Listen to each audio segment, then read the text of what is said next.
Ladies and gentlemen, welcome once again to the Packernet Podcast. I am your host and resident fanalist, as always, Ryan Schlipp. Check us out online, packernet.com. Find me on Twitter, pack_data. Well, the saga of the century, the Haslams are still fighting with Cleveland. I don't know why that entertains me so much. I guess they want a $600 million loan from the state. I don't like when the state gives, maybe they're always loans. I don't know. Maybe I've been misunderstanding that. But I think that these massive companies should be able to foot their own bill or get their loans or whatever they need to do to do this, not put it on the taxpayer. But a loan, I could understand that, I suppose. Still going to put strain on the city in the short term, but you would assume in the long term it becomes a generator, not only in terms of paying back the loan, but in terms of additional revenue. Apparently, Roger Goodell showed up and tried to help pitch Cleveland on that, saying that, hey, you know, this stadium looks great, looks Super Bowl material, you know what I'm talking about? I don't know if they're buying it. Speaking of Roger Goodell, I swear this is hopefully the last time ever we have to talk about this, but as far as the Tush Push thing, the one thing I think that I was maybe leaving out, and I think I talked about it before and then forgot and whatever, I don't know. The idea that an owner would want something done and then approach the Packers and say, hey, how about you say you want it done and then I'll vote for it or something. It's flimsy at best. Possible, you know, and kind of being reported, so whatever. I think what could make even more sense to me is if it came from Roger Goodell and the NFL at large. If they didn't like it, they didn't want it, and they're like, how do we, because Goodell can't vote, he can't propose this stuff, what do? You go to the Packers. Why not? Could have had a meeting with a bunch of different owners, and it's like, well, you know, you want to propose it? Like, I don't really want to propose it. I'm like, what about the Packers, dude? They don't have an owner, and Murphy's on his way out. He'll do it. That dude doesn't care about anything. You kidding me? Never seen a more carefree guy in the world. Just have him do it. Well, outside of that, let me just double check here. I don't think there's any real news going on. So I want to start off with this. Warren Sharp, I've been looking for this. I didn't know it came out a couple days ago. He had a article he put out on Sharp Football Analysis, his website. Teams helped and hurt by NFL schedule. Lions, Commanders, and more. So I mentioned before that analyzing the schedule is kind of stupid or whatever. However, aside from, you know, the little bits that we can probably glean from it, I think Warren Sharp does a really good job of digging into this. And it is very annoying when you have Detroit win the division and it's like, ha, you bunch of losers, now you have the toughest schedule. Well, the net rest edge, which if we think that through, who gets the most benefit from rest? Detroit is number one. Obviously, the teams that they have to play, the intention is to make it harder for them, but the schedule makers made it so that the rest is in their advantage plus 13. That is to say that they have 13 days of rest more than their opponents. Believe that's what that means. You take their rest days minus their opponent's rest days, they're plus 13. Only one time they're minus 1, they have a plus 1, plus 1, plus 1, plus 1, plus 1, plus 3, plus 3, plus 3. It's freaking ridiculous. After that, Green Bay has the best situation, I believe, unless I missed one here. It's negative, though. So not only is Minnesota the only team that has rest in their advantage in the entire NFC North, everybody else is negative, but they have the most in the entire NFL. Very annoying. Green Bay is -2, so it's one of the relatively closest ones to being somewhat fair. Minnesota is -3, Chicago is -4. Really think they should try to factor this in a little bit better. I'm guessing they really just don't factor it in very much. They're more concerned with, okay, what games are you playing, who gets the primetime games, etc., etc. And the whole rest thing, it just seems like I can't imagine they would organize it this way. Especially since it seems like the worst teams are at the bottom. They're the ones getting screwed the most. I don't know if the primetime things work to your advantage or what, but Detroit, LA, San Francisco, Seattle, Arizona, Baltimore, Dallas, the Chargers, Philly, Cincinnati, Kansas City. Trying to list the potentially good teams, I guess. They're all positive. On the negative side, you got Atlanta, you got the Jets, Chicago, Denver, Maybe Pittsburgh, Carolina, Tennessee, Cleveland, Washington, New Orleans, and Las Vegas. There's a couple good teams in the negative, a couple bad teams in the positive, but it definitely seems inverse of what you would want. So the Lions have the best as far as rest. The Raiders have it the worst with negative 19 days. Freaking crazy. 19 days of disadvantage. They have one game that's in their favor. They have an additional day of rest as opposed to their opponent. They have a -1, -2, -3, -3, -4, and a -7, which would come from a bye week. He writes a little blurb here. Says the NFL released the 2024? Is that supposed to be 5? This is 2025. I'm just verifying. Anyways, that's presumably a typo. Oh, you know what? I apologize. This is from this snippet is from last year. He says, after viewing last year's 2024 schedule, I was very concerned. I noted in my analysis, it says, the NFL released the 2024 schedule. It's a major cause for concern on several fronts. It is particularly concerning because the NFL has been getting worse at trying to make the schedule fair and equitable over the last several years. This spills all the way to player safety as the NFL continues to prioritize key matchup and big-time games for TV revenue over giving teams balance in the timing of their games while protecting player health. Scheduling inequity is trending in the wrong direction. 2023's schedule notably puts less emphasis on trying to deliver an equitable schedule related to the rest of prep factors than did 2021 or 2022 schedule, and 2024 is even worse. He goes on to say now in the current article, while there's some exceptions that I will dig into momentarily, I am pleased to share that in sum, the 2025 NFL schedule did not continue that trend of making things less equitable. Well, that's good. 2024, at least as of now, represents the all-time worst marks in several areas, and the 2025 NFL schedule, in most instances, adjusted to reduce those inequalities. In summary, when it comes to this year's schedule, compared to prior iterations, there were more improvements made than problems added, which I couldn't say at this time last year. However, there is still work to be done to make the schedule more equitable. For example, last year, the number one largest net rest edge was plus 16, the Ravens, which is the largest in NFL history. This year, the number one largest net rest edge is plus 13, the Lions.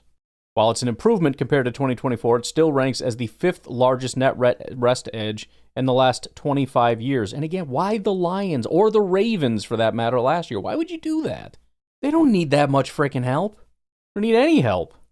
Last year, the number one largest net rest disadvantage was minus 21 days, which is the 49ers. We saw them get pummeled last year. Not saying that was the entire reason, I don't think it is, but I'm sure it didn't help, which was the largest in prior decades and the 6th largest since 1990. This year, the number one largest net rest disadvantage is minus 19 with the Raiders. While an improvement, it still ranks as the 9th largest of the last 25 years.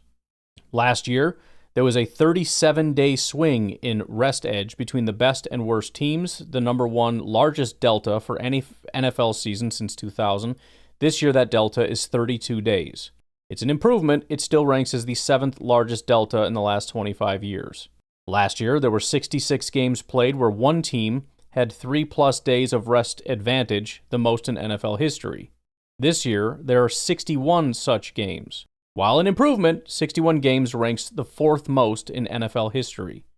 Last year, there were 101 games played out of 272, 37%, where one team had a rest advantage over their opponent, the most in NFL history. This year, there's still an identical 101 games being played out of the 272, 37%, where one team has a rest advantage over their opponent, tied for the most in NFL history. 2 reasons why it's important to check for these issues. By nature, with only 17 games per team, the NFL schedule is the least equitable to the 32 teams of any major American professional sports league. The NFL does not prioritize making the schedule equitable. Those are 2 different things. I said it weird. The NFL does not prioritize making the schedule equitable is number 2. When we compare the NFL to other sports teams, baseball, 30 teams, 162 games played per year. Basketball, 30 teams, 82 games played per year. Hockey, 32 teams, 82 games played per year. NFL, 32 teams, 17 games played per year. More teams than most leagues, but substantially fewer games. As a result of such few games, the strength of schedule between NFL teams skews massively each season between the easiest and toughest. This year, for example, the New York Giants play 11 games against teams expected to have a winning record this season. They played 5 games against teams with 14-plus wins last year and 9 games against teams with 11 wins last year. The New England Patriots play 5 games against teams expected to have a winning record this season. They played 0 games against teams with 14-plus wins last year and 3 with 11-plus wins. Theoretically, these two teams are expected to have an even chance to compete for the Super Bowl this year, but the schedule of opponents they face make it extremely likely that there will be nothing even about the likelihood of winning a Super Bowl. The path through the 2025 schedule for the Giants is orders of magnitude more difficult. More than any other professional league, who you play matters more in the NFL, and the schedules are not going to be balanced. Makes sense, right? You have less of an opportunity to overcome a loss in the NFL. So if you play one tough opponent, or if you have 3, 4, 5 games that are really tough, I mean, you're kind of just screwed. As a result, if we know the opponents each team plays are not going to be balanced, the least the NFL could do is try to keep the looks that they are trying to spread out the disadvantages from a game timing perspective as evenly as possible around the NFL. Whatever. Teams do not want to play on short rest. Teams don't want to play opponents who have more rest than they do. Considering all teams feel the same in this regard, the NFL might think to prioritize its schedule to balance the inequalities that inevitably will represent themselves when you're trying to schedule 272 games throughout a 4-month season. I feel like this is very doable also, which is why I agree that what he's saying, they don't prioritize it. I mean, I believe they're already using AI in this regard. Maybe I'm saying AI too flippantly. I mean, they're using machines, you know, whether it's a Python program or something that they're running to kind of at least aid them in this. It wouldn't be that hard to get some kind of a computer scientist, data scientist in there to say, okay, here's the criteria we want the NFL to reflect. And if you put in there that we want even rest, I think you're going to see different outcomes than what you have. It might not be perfect. Maybe there isn't a perfect fit for, we want this team to get this many primetime games and all those kinds of things sorted out and all the different criteria. Maybe there isn't a perfect thing that fits, but you can get it a lot closer. And if it's a part of your criteria for even rest, it wouldn't look like this. I promise this isn't the closest you can get. Which leads us to our second point. The NFL does not prioritize making the schedule equitable. There are guardrails to ensure the schedule they choose does not get too biased for their liking, but making a fair schedule is not a top priority. And who is to say the NFL's opinion on what is acceptable unfairness is appropriate? If this surprises you, you need to hear from the NFL's VP of Broadcast Planning, Mike North, who said this about the schedule, quote, "You've got these 272 games, and they are their assets. They are all worth a little something different, so we want to make sure that the ones that are worth the most are available to as many fans as possible. Put them in national television windows to get maximum value out of them. We're trying to drive engagement, drive viewership, and obviously it's a business, so drive revenue." That all makes sense to me. The NFL has made it clear that increasing viewership to increase ratings to land more lucrative media rights deals in the future is the number one priority, and North has said similar for a few years now. When asked on the Ross Tucker show why the team decided to put the Chiefs against the Cowboys on Thanksgiving, when the Cowboys game on Thanksgiving is already one of the most watched NFL games of the year, and North said they wanted to go as big as possible. Maybe we can get Taylor Swift to sing the national anthem to get people involved beyond avid football fans. Let's see if we can set a record that day. Let's push for 48, 49, 50 million. This is their prime focus. It's setting records for viewership to get more lucrative. You know what's interesting about this? It just kind of clicked for me. Last year we saw an anomaly where you had this very haves and have-nots situation where you had so many really, really, really good teams. And then on top of that, so many good teams. So there's good and crazy good. And then like a huge gap. And then down here are the bad teams. You almost wonder if the NFL is incentivizing that in some way. I don't think this would necessarily do it. If you're pitting the best against the best, that you would assume that would lead to more losses to top teams. But I'm just thinking in terms of, do they really care about the teams at the bottom? If all we really, like, we can throw them on a noon slot all day long and it doesn't matter and their fans can go watch it. But what we need are superpower teams, and we need those teams on prime time. So we want to incentivize, like, half the league being superpowers so that we can put those, even if it's not, like 25% being superpowers. So we have Monday night filled, Thursday and Sunday night. We could do our Thanksgiving. But we just need enough teams to make sure that we have the best of the best on there. And for the rest, I don't care. I don't know how exactly that all materializes and what could possibly be happening that would cause that, but it's interesting to me to hear them say that and realize what not that you don't know what the incentive structures are, but incentive structures are important to realizing what the direction they're going to be heading and then what the NFL is ultimately going to end up looking like. If the incentive is this, that we care about the most, the big, like, it was a great example to say, look, Dallas is already going to draw big viewers. Why don't you put them against somebody else? You could put Dallas against Chicago. You could put Dallas against frickin' Cleveland, whatever. I mean, they're going to draw a huge audience because we can make it bigger.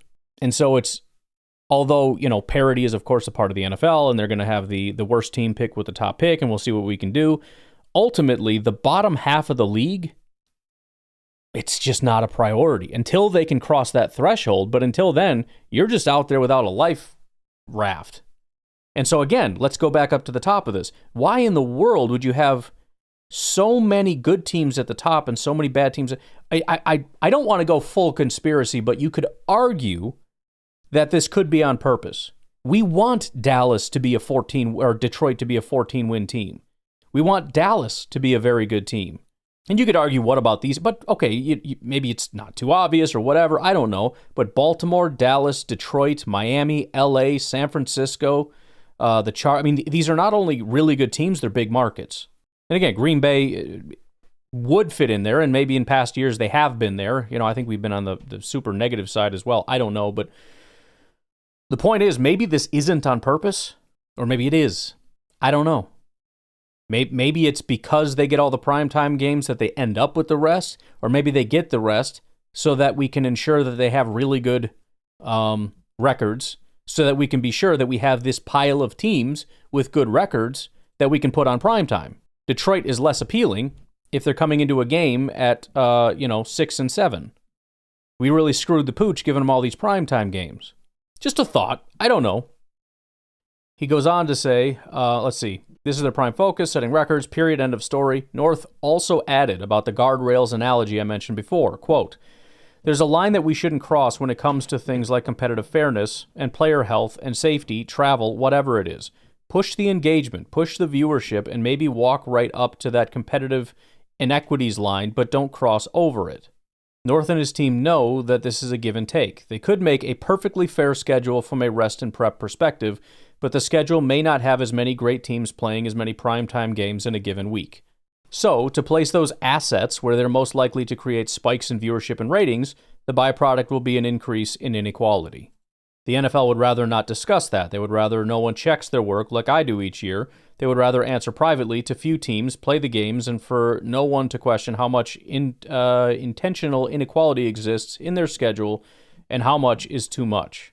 But for years, that's what they've done.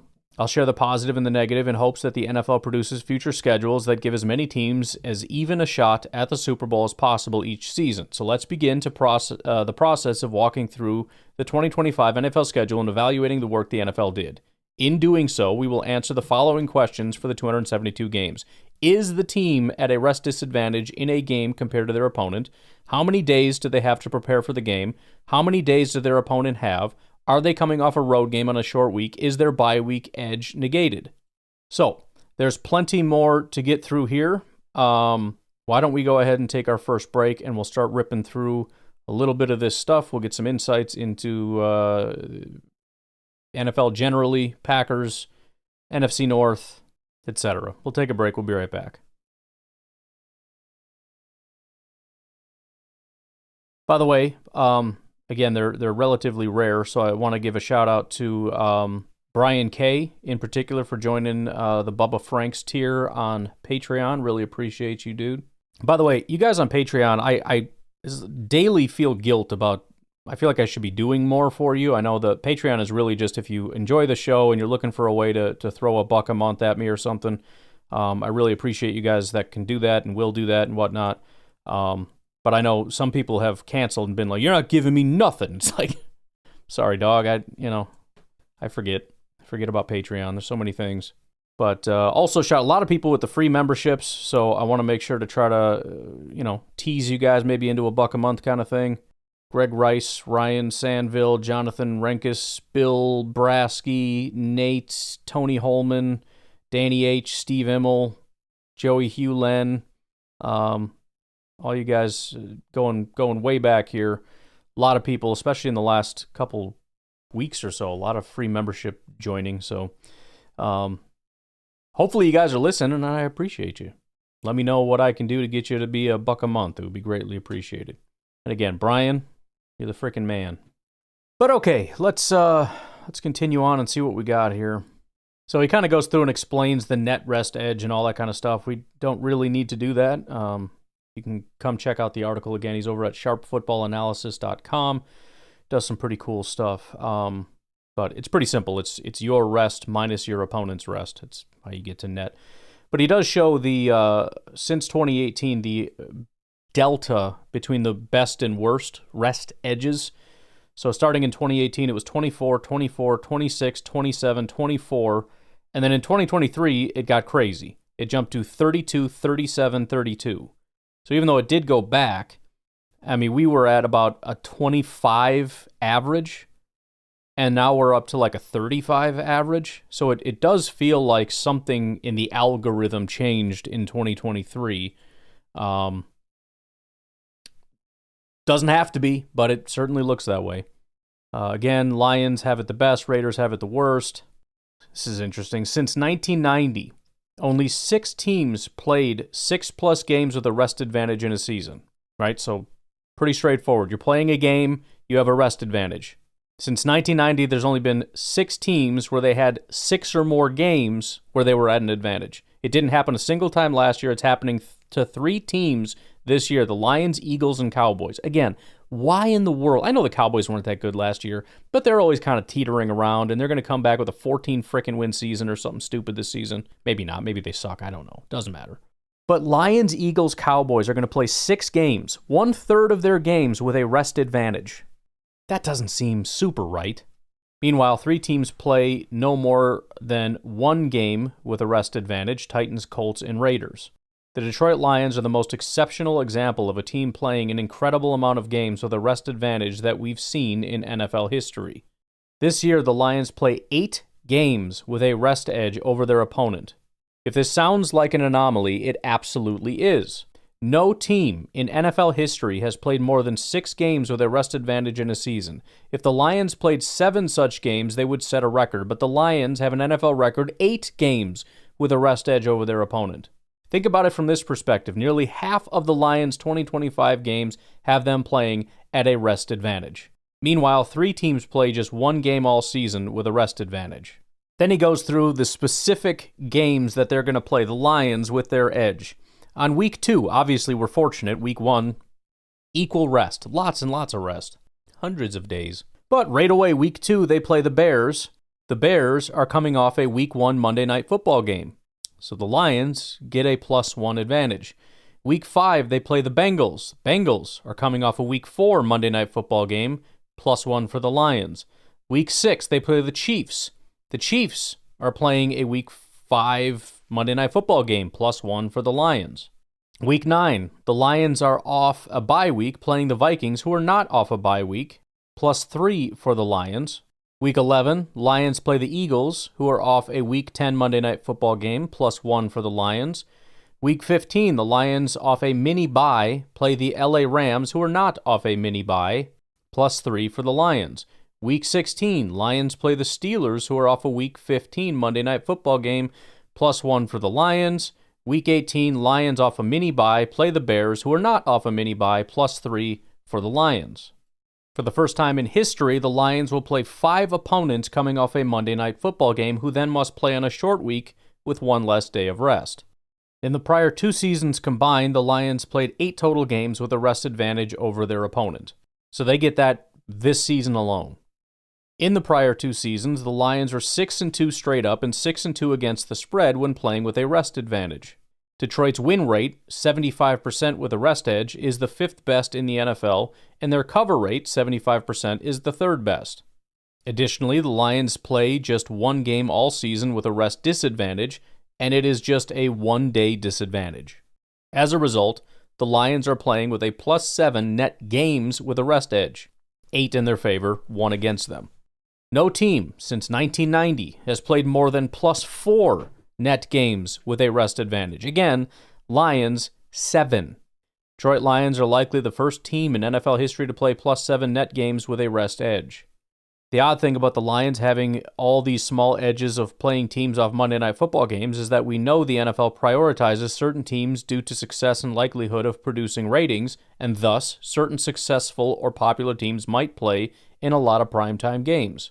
But the Lions are not the team playing in these games. The Lions are the beneficiary of the Bears, Bengals, Chiefs, Steelers, and Eagles playing in primetime on Monday night and thus facing Detroit the following week on a short rest. So it's like, we set up these teams for Monday night, and then we feed them to the Lions, literally. Or maybe not literally. I don't know how that works, but sure. Kind of literally. It also just so happens, the Lions have a key rest edge in 3 of their 4 toughest games that they will play this year, the Chiefs, the Eagles, and the Bengals. We'll see about the Bengals, but certainly potentially scary. So that's basically it as far as the rest. It does go into a little interesting tidbit about bye weeks and if they still really matter. And essentially what he says is the new CBA, because the bye weeks were kind of up to you how you wanted to handle it. Some teams would give their players a little bit of time. Some teams would give their players the entire week off. And again, this is how the CBA tends to work. They don't want there to be this feeling that we have to bring our guys back and make them work. And so they just mandated it. You have to give 4 days off in the new 2011 CBA. I think it was 4 days off. And so the advantages of the bye week went down significantly because you don't have a bunch of guys just practicing all week. They're on vacation. And so there's potentially a disadvantage having to get them to come back and whatever, freaking detox for some of these guys.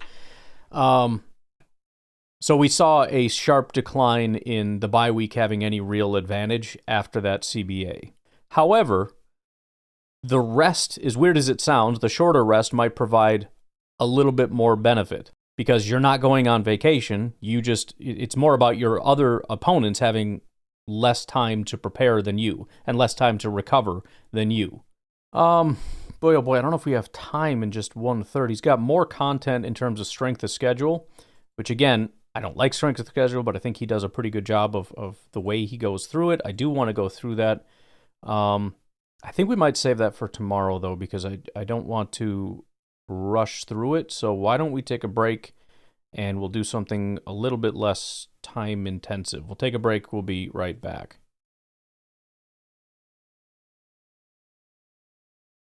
Was born and raised in Chicago, so as a Bears fan, I want to ask how much you contemplated retirement. You know, you play golf. Just play more golf, man. You don't have to sign anywhere. Just, take it easy. You want him out? You want him gone? Best to greener pastures. I'm guessing you're like the normal Bears fan. The best thing about Bears fans is every year, this is our year. This is our year. One. We added this guy and that guy, and we got a new coach from Detroit. Yeah. Oh, man. Look out. This is it. Right? Packers fans, we know that, right? And what does every coach that signs with the Bears say? We got to beat the Packers, right? Yeah. Packers don't give a shit. Good old Aaron Rodgers, man, going out doing the old media circuit. I love that every once in a while you forget that Packers players, especially guys that have been there for a very long time, are really just diehard Packers fans, Aaron Rodgers, for whatever issues he had with some people in leadership in Green Bay at certain points in time, no matter what other teams he plays for, no matter his childhood favorite team, no matter what state he ends up living in, if he goes back to California or goes to Tennessee or whatever he does in his life, that man will always be a Packer fan. And it's so great when a Bears fan tries to call him out and you hear that and you're like, bro, that's a Packer fan talking. It's not like a Packer athlete speaking. There's no distinction. It's the same thing. I love that. I love that Aaron freaking Rodgers is looking at the news and thinking the same thing we're thinking. He's looking at the same media, hyping up the Bears, watching the same Bears fans and Bears media, hyping up all the offseason changes and all the new coaches and all the new players, and notices how it's always the Bears are going to be great and the Bears are going to do this. Same crap every year. Granted, he was a big part of the reason why the Bears were never able to be good, because he personally beat the living crap out of them, which I didn't. But other than that, same thing. I freaking love that. I'll tell you what. Let's hammer the Bears for a little bit. We got that. You know, I was kind of surprised because I saw this today, and look, Ross Tucker is not a Chicago's guy necessarily.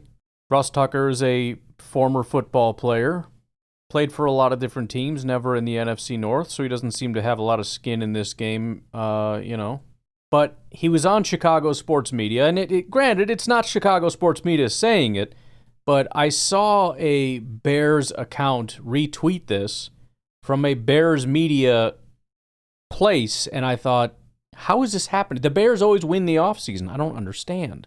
I want to play a little bit of this. So this is Ross Tucker, former offensive lineman, now media analyst. I don't know for what. Where does he work? He's an Emmy-nominated sports broadcaster. I don't know. Bunch of different places. He got his own podcast. How about that?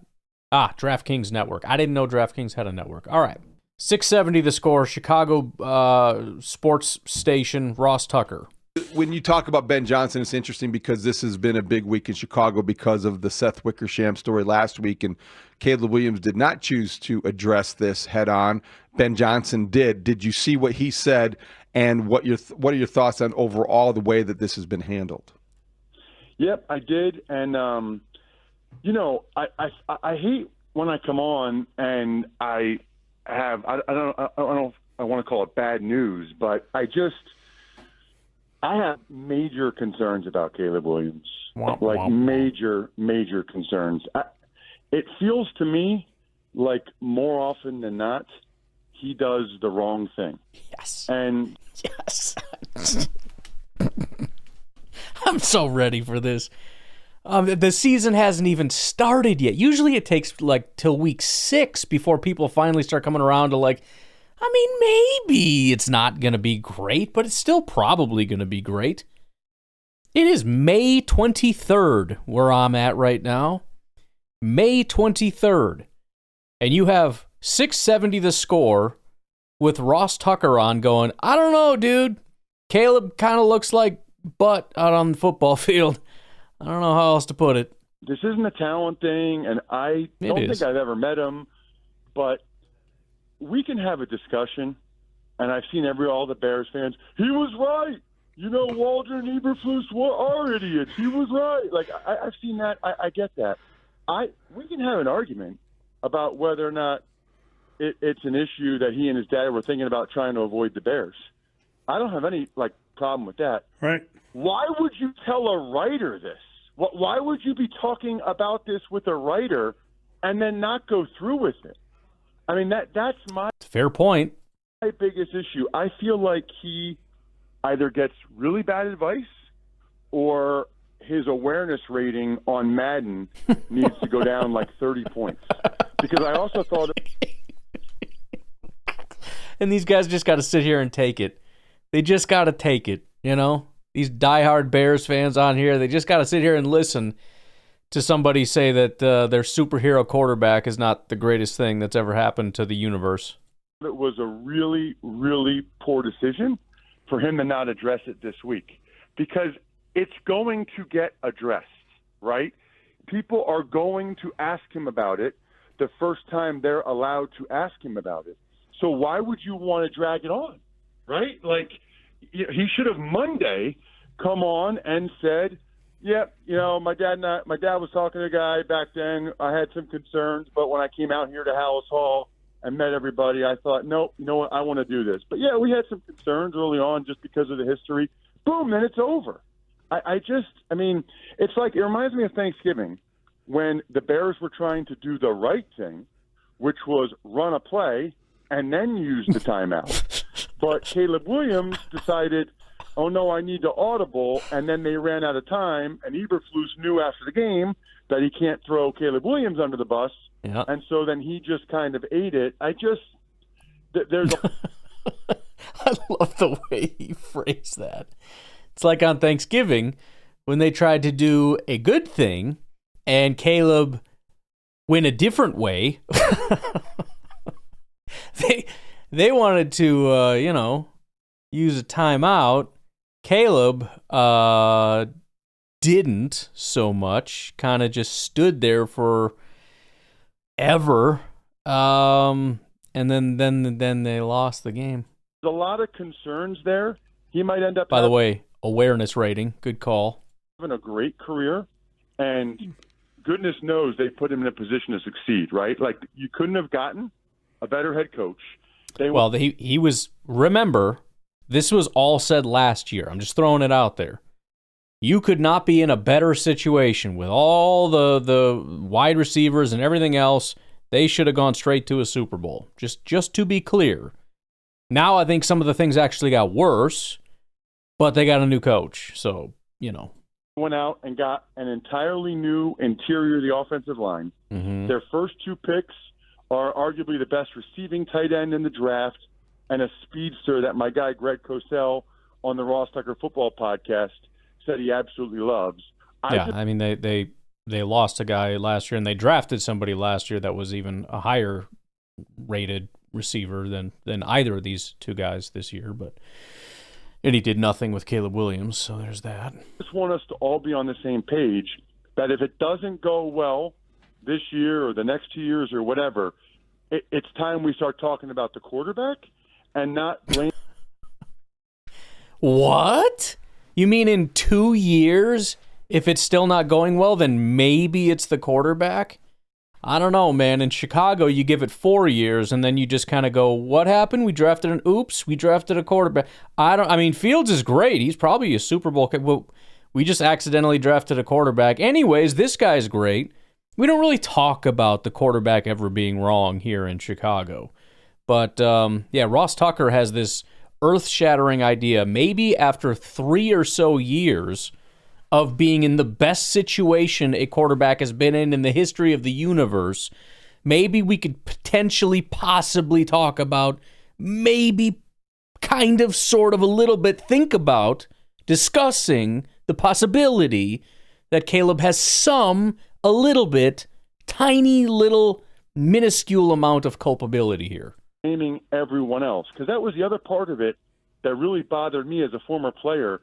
There was a quote in there when he says, nobody tells me what to watch. I just turn the film on. Yeah.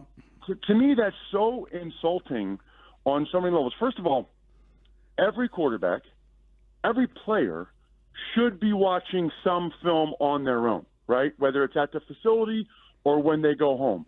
Every single guy should be watching, I would say, a decent amount of film on your own, right? Like, that's part of it. And then secondly, it's really, I thought, insulting to Lincoln Riley, the USC head coach, who's had, how many number one picks, how many Heisman Trophy winners, to act like he never said anything to Caleb Williams about things you can watch when you're watching film. It's never going to happen. I would love for Lincoln Riley, or better yet, a different quarterback that has worked with Lincoln Riley to be like, that's weird because he showed me what to do. You know what I mean? Just throwing it out there. There's a lack of accountability there that I would say is highly concerning, because the best guys I was ever around, like Tom Brady, it's the exact opposite. Anytime Brady messed up in any way, he was harder on himself than anyone else. He would yell at himself. The guy's like a psycho, right? And I wonder where I'm not around him enough, so I can't speak to it like other. Well, and let's not act like this isn't exactly his personality. He's been walking around with this arrogant, I don't need anybody's help attitude. I'm already the greatest. I'm going to hold out. I'd rather go play at the UFL than go to the Bears. I want a partial ownership stake in a team. He's out there, Mr. Hollywood, with his painted nails, which I don't know why that would be, but whatever. He's just got this arrogant attitude. Remember when they lost a game, and I forget who the quarterback was, came up to him. I think it was Texans quarterback came up and was just trying to, encourage him or whatever, and he looked at him like, Bro, like, I don't need you to do that. Like, I'm all right. Like, I know I'm great. Shut the hell up. Like, get away from me. He's just got that arrogant attitude. And then things go south, and he's like, well, nobody showed me how to watch film. Okay, well, first of all, maybe don't throw everybody you've ever worked with under the bus. Number two, could you ask? You think at any minute you have a head coach, an offensive coordinator, a quarterback's coach, you have levels of coaches dedicated almost entirely to you. At any point, you could pick up a phone and go, what am I supposed to do here, dog? Instead, what? You go home and just go, it's ridiculous. Nobody showed me how to do anything. I don't know what to do. It's stupid. And then when things go south, you run to the media, which is now your new favorite thing. You and your dad run to the media and whine about how everything's going wrong for you. You frickin' infant. People I'm very curious about Caleb Williams' accountability. Yeah, I understand why you would be, because we've heard that from other former quarterbacks, other people talking about that's kind of making excuses, that no one's sitting down with you for the tape. And, you want help? Ask for it. Right. They're dying to help you. So I've heard a lot of that stuff. I would like to get the story from him. I think a lot of this stuff... Which is exactly why he said, why wouldn't you come out and address it? He doesn't want to. He's Caleb Williams. Don't you know who Caleb Williams is? The guy is NFL royalty. Is coming through his father to Seth Wickersham, and I like Seth. I think he's a good guy, and I believe that everything he's reporting is accurate. I just don't know that it's coming directly from the quarterback. You know what I mean? And I'm making excuses for him, but he has to be. In fairness, he can't control his dad. Yes, but he sure as heck can say, "Hey, Dad, you're not helping me here. Like you're not putting me in a good spot." Right. But I Ross, couldn't tell. To be honest with you, in Seth's article, I couldn't tell a couple of those quotes if they were direct from Caleb to Seth, or it was what Caleb said to his dad, and his dad relayed that to Seth. And that's why it's important for him to talk. That's what's missing, because is the context. If it's just all this. His dad, it's taken an entirely different way. Exactly. He needs to talk. Yeah, I mean, listen, he might end up being what the Bears haven't had in forever, which is a long-time franchise quarterback, top 10 guy. I would just say I would be discouraged at this point in the process, right? I would say it would be more surprising to me. Like, if I had to bet, okay, is Caleb Williams going to be the Bears' starting quarterback in 3 years? I'd probably bet no if I had to bet yes or no right now. We'll explore that. On that's what we've seen so far. I mean, and then it's like the sacks he takes, and that went back. The sacks he takes. You hear that? You hear that? You dorks with your freaking microphones. I don't know their take on this, but they're Bears fans, so I'm 90% sure I do. The sacks he takes, not the sacks that happen to him. Not the sacks that happen in the blink of an eye that nobody could escape. The sacks he takes. To college, I don't know, man. Like, that's hard for quarterbacks to get rid of that. If they have a tendency to take a lot of sacks, that's hard for them to get rid of. Tendency. Let it sink in there. I can see you chomping at the bit. Tendency to take sacks. Which, by the way, as he said, was a tendency going back to college. So sitting here and being like, whoa, it must be the offensive line. Bro, everybody saw it in college, and then it happened in the pros, and we're going to sit here and just pretend like, oh, it must be the offensive line. I don't know what's going on with all these sacks. It's crazy. So we'll see. Listen, Bears fans are incredible. I hope he's awesome. I hope the Bears are awesome. It'd be fun if the Bears were back in the playoffs, but I'd be lying to you guys if I didn't tell you I had my doubts.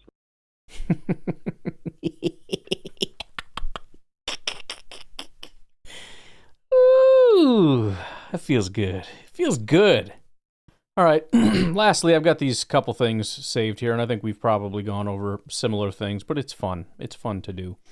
Let's see, Jacob Gibbs. He's going on a bit of a tear. I don't know what allegiances he has, but he's just going after Caleb here. I see some Packers people in his thing, so he must be a Packers fan. Via fantasy points data, Caleb Williams delivered a 38% catchable ball rate on throws of 20-plus air yards without pressure in 2024. Let's go back over that for a second. 20-plus air yards. So the ball is traveling through the air 20 yards, not somebody caught it at the 2-yard line and ran 18 more yards, or caught it for 2 yards and ran 18 more. 20 air yards. No pressure. So all the, well, look at the pressure. Well, the offensive line. Well, that's all out the window. Gone. Not in this sample. Okay? Of those plays where the ball travels 20 yards and he was not under pressure, 38% of those balls were deemed catchable. Not accurate, not on target, catchable. That ranks 32nd out of 33 qualified quarterbacks. He had 55 attempts, which is the second highest, so it wasn't too small of a sample. Percentage of the time it was his first read, 80%. Highly accurate throws, 26%, which ranked 29th. Catchable, 38%, which ranked 32nd. Off target, 60%, which ranked 31st. Highly accurate throw when targeting an open receiver, 38%, which ranked 24th. So his accuracy on deep passes from a clean pocket was dog crap. You can't blame the receivers. You can't blame the offensive line. You can't blame the coordinators. The bottom line is his accuracy to these people down the field was terrible. And then Football Insights posted a chart just of all the quarterbacks out here. Charted catchable throw percentage leading receivers by direction. And then it's horizontal and vertical. The chart was primarily put out there because of Anthony Richardson. His ability to throw a ball horizontally is, I mean, everybody's kind of clustered between, let's see, Will Levis is at about, 76%. And then at the highest, you've got maybe Russell Wilson at, let's call it 86, 87%. So, again, the lowest being 76. Anthony Richardson's over here at about 63%, 62%. Pretty wild stuff. The biggest thing, though, with everybody clustered in that tiny little area is the vertical passing game. This is where there's a lot more, range. At the top, you've got Tua at probably 67% or something like that. The median here is about 55%. You've got, let's see, there's a kind of the bottom of the pile is down here around Daniel Jones, Aiden O'Connell, Bryce Young, Gardner Minshew, about 49%. Then you got some outliers. Justin Fields, still terrible. He's kind of down below and also a little bit further back on the whole horizontal thing as well. Then there's a massive gap of below 40%. Again, this is catchable throw percentage for the vertical passing game. The first one below 40% is Joe Flacco, probably at about 39%. Then you got to go down quite a ways to Jameis Winston, who's at probably 36%. And then Caleb Williams down here at maybe 34%. Just off the chart. Anthony Richardson, by the way, relatively high as far as vertical passing. He just apparently can't throw a screen. I don't know. But I'm excited. I'm ready to go. I'm going to leave it at that, though. You guys have a good rest of your day. I will talk to you tonight, tomorrow, whatever. Have a good one. Bye-bye.